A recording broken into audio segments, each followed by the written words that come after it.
Spieghiamolo il motivo.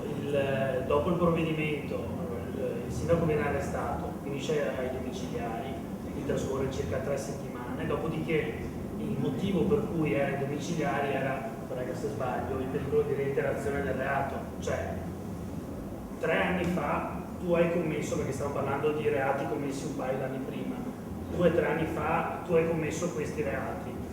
C'è il rischio che tu li faccia ancora, perché sei ancora sindaco, hai ancora gli stessi poteri che avevi 2 o 3 anni fa, e quindi ti metto ai domiciliari. Non solo, la procura aveva chiesto l'arresto del sindaco, di carcere, addirittura avevo chiesto, ma non è stato accolto, sbaglio. Mi sembra che sì.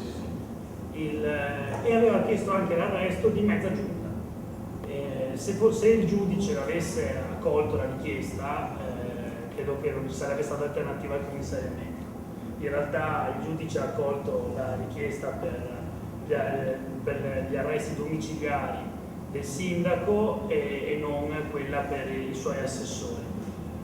A quel punto, dopo circa una ventina di giorni, si riesce a trovare questo modo, questa soluzione, cioè il Tribunale di Venezia dice: ok, non c'è più il rischio di reiterazione del reato, o comunque viene molto mitigato se tu stai lontano da Cortina. Cioè tu sei sindaco, perché di fatto la fascia non te la possono togliere, anche se è stato sospeso dalla questura, però non puoi, si evita il rischio di una reiterazione del reato stando lontano dal comune.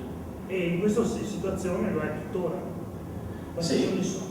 Ormai oggi sono, credo, 107 giorni che non ho la mia piena libertà, 21 di arresto domiciliare e poi l'esilio.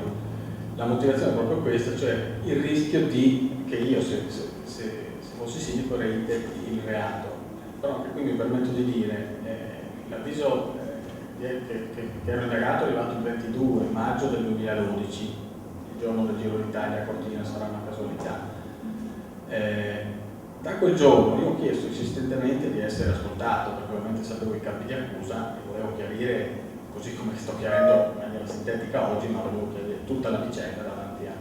Per un anno non mi hanno ascoltato, quindi in un anno, pur sapendo di cosa ero accusato, mi hanno lasciato lì potenzialmente a reiterare il reato.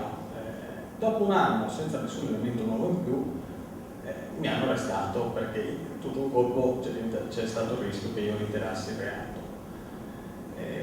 Questa è la situazione, ma francamente io non ho, non è che ho paura del processo, anzi io vorrei che il processo iniziasse il prima possibile, perché sto pagando la pena prima ancora di iniziare a difendermi, quindi capite bene che ho tutto l'interesse di poter iniziare a confrontarmi, a mettere le carte, a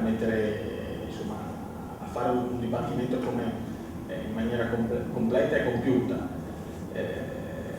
Però di fatto io la pena la sto pagando ancora prima per un reato che, ci tengo a dirlo, perché anche l'accusa lo dice, non è che io ho messo il becco nel bando per arricchirmi o favorire me o persone a me vicine o avere vantaggio indiretto, cioè la stessa accusa dice non stiamo parlando dell'onestà, però questo sindaco è un po' debordato dal suo ruolo perché non ci si può permettere di scrivere un'email alla funzionaria. Non avrebbe avuto nessun tornaconto utile scrivere la procura da questi reati, cioè io ha pilotato l'appalto però senza avere nulla in cambio, ha fatto pressioni sul comandante senza avere nessun vantaggio in cambio. Questo è questo lo dice, quindi è chiaro che io dico, vediamo se nel processo quello che ho fatto è veramente rilevante, devo tirare il processo. Per me si tratta più di questione di diritto amministrativo e di definire il ruolo di noi amministratori locali.